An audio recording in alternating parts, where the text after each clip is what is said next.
नमस्कार, आपके साथ मैं हूं Surbhi Sharma. Super prime time की करने जा रहे हैं शुरुआत बड़ी खबर के साथ, क्योंकि डोनेट्स्क में रूसी सेना को बड़ा नुकसान और डोनेट्स्क में ही यूक्रेन के हवाई हमले को लेकर खबर बड़ी है।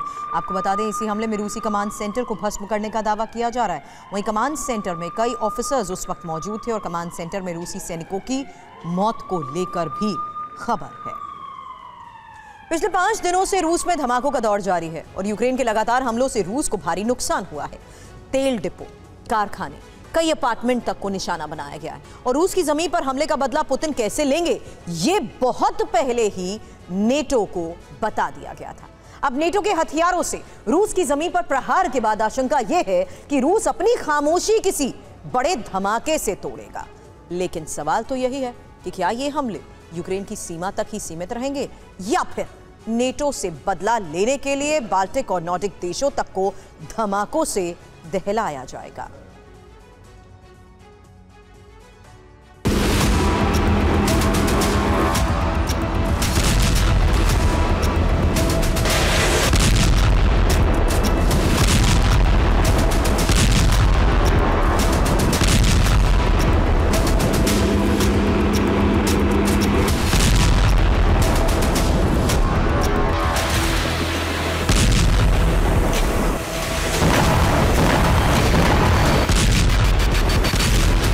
रूस की जमीन पर उठने वाली आग की लपटें पूरे यूरोप को जला सकती है।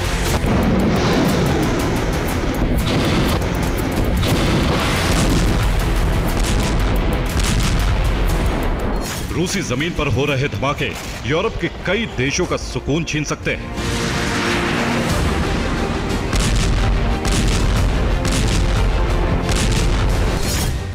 क्योंकि 5 दिनों से लगातार रूस की जमीन पर हमला हो रहा है और पुतिन के क्रोध की ज्वाला को भड़का रहा है।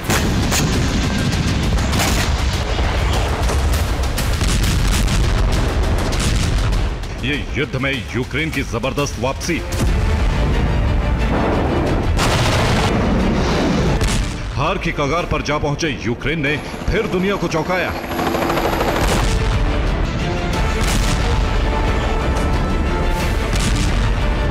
डोनेट्स्क और खार्किव समेत कई इलाकों में कमजोर साबित होने के बाद यूक्रेन रूस को इस कदर दहला सकता है, ये किसी ने सोचा भी नहीं था।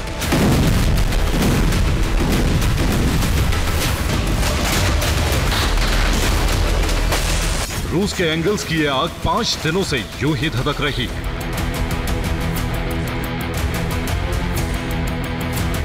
पिछले बुधवार को इसी हमले ने रूस को यूक्रेनी लॉन्ग रेंज ड्रोन के हमले की चेतावनी दी थी और उसके बाद से शुरू हुआ सिलसिला थमने का नाम नहीं ले रहा है।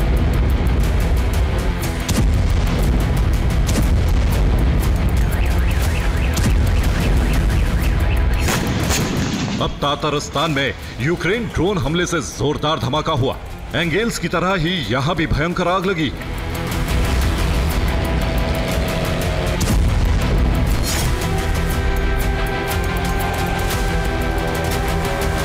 यूक्रेन के एक और हमले ने पुतिन को तिल मिलाकर रख दिया है।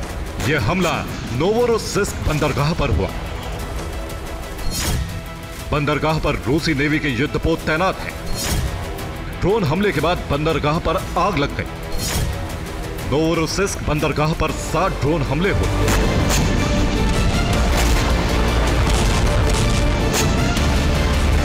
रूस में हो रहे इन हमलों के पीछे ही यूक्रेन का एक ड्रोन क्रास्नोदर काई की तरफ गया और यहां के अनापा गैस पंपिंग स्टेशन में जोरदार धमाका हुआ।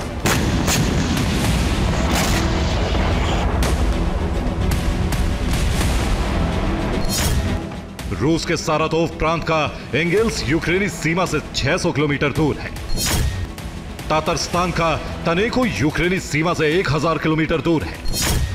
नोवोरोसिस्क बंदरगाह से यूक्रेन की दूरी 594 किलोमीटर है।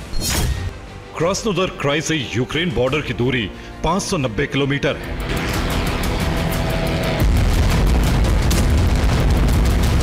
यूक्रेन के ताबड़तोड़ प्रहार को रोकने में रूसी एयर डिफेंस नाकाम रहे। दूसरी तरफ यूक्रेन अब रूस के एयर डिफेंस को भी निशाना बना रहा है।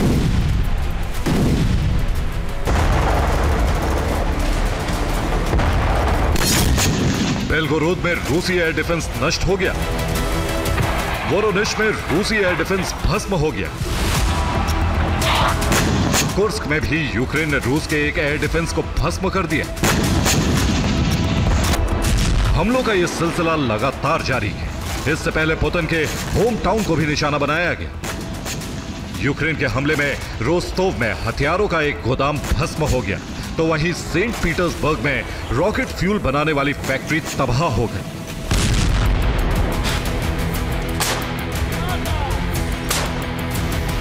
इन हमलों में नाटो का सटीक प्लान साफ नजर आया है। यूक्रेन ने रोस्तोव में पहले ताबड़तोड़ ड्रोन प्रहार किए। रूसी एयर डिफेंस जब ड्रोन गिरा रहे थे, उसी वक्त एक नेपच्यून मिसाइल दागी गई और रोस्तोव में हथियार का गोदाम भस्म हो गया। रिपोर्ट के मुताबिक अब खुलासा हुआ है कि रूस में हो रहे हमलों में यूक्रेन की नई शक्ति पेल्को का इस्तेमाल हो रहा है। दावा किया जा रहा है कि पेल्को की रेंज 700 किलोमीटर है। यह 700 किलोमीटर प्रति घंटे की रफ्तार से हमला करेगा। यह 20 किलो से 50 किलो तक वॉरहेड ले जाने में सक्षम है।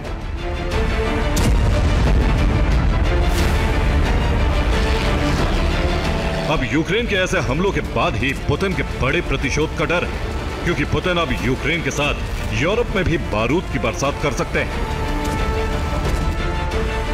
नाटो से बदला लेने की तैयारी में पुतिन के टारगेट और हथियार बहुत पहले से ही तैयार हैं।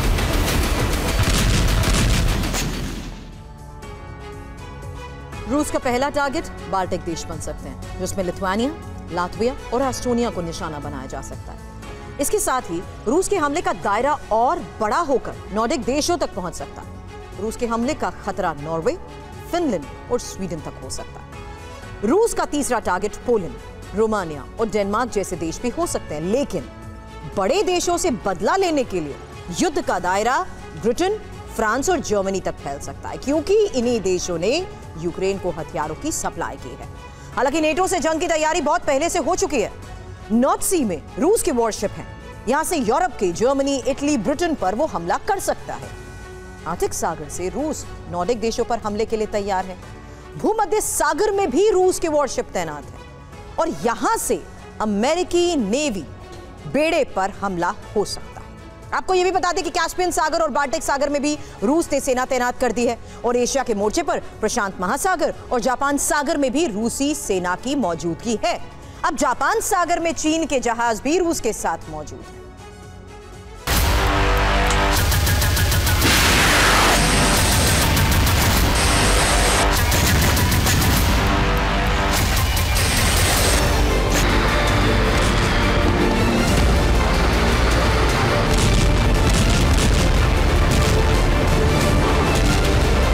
पुतिन का प्रतिशोध कैसा होगा ये कोई नहीं जानता, लेकिन इतना तो तय है कि पुतिन हर धमाके का बदला जरूर लेंगे।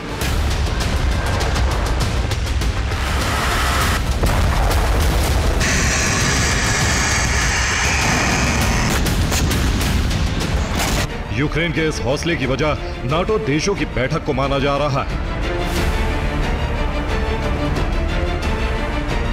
रूस के जिन ठिकानों पर हमले हुए हैं उसकी सटीक जानकारी यूक्रेन के पास थी।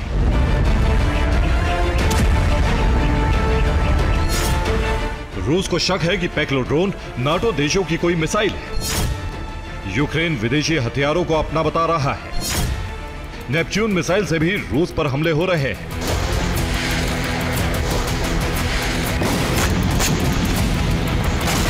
माना जा रहा है कि नाटो की बैठक में यूक्रेन को सीक्रेट बैकअप मिला है। इसी के बाद रूसी धरती पर जलजले की शुरुआत हुई।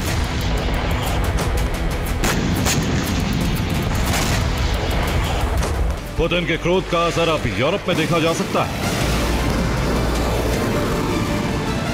लॉन्ग रेंज हथियारों का बदला लेने के लिए पुतिन के पास घातक मिसाइलों की कमी नहीं है।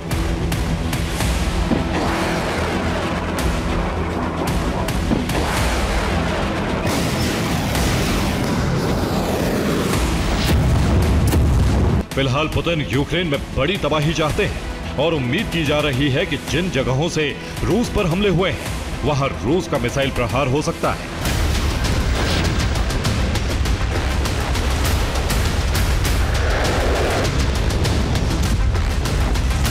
पिछले कई दिनों से रूस ने बाल्टिक से लेकर आर्कटिक तक अपने एटमी बेस को अलर्ट मोड में रखा है। ये नाटो के लिए सीधा संदेश है कि रूस कभी भी परमाणु तबाही लाने के लिए तैयार है। Bureau report, TV9 Bharatvarsh.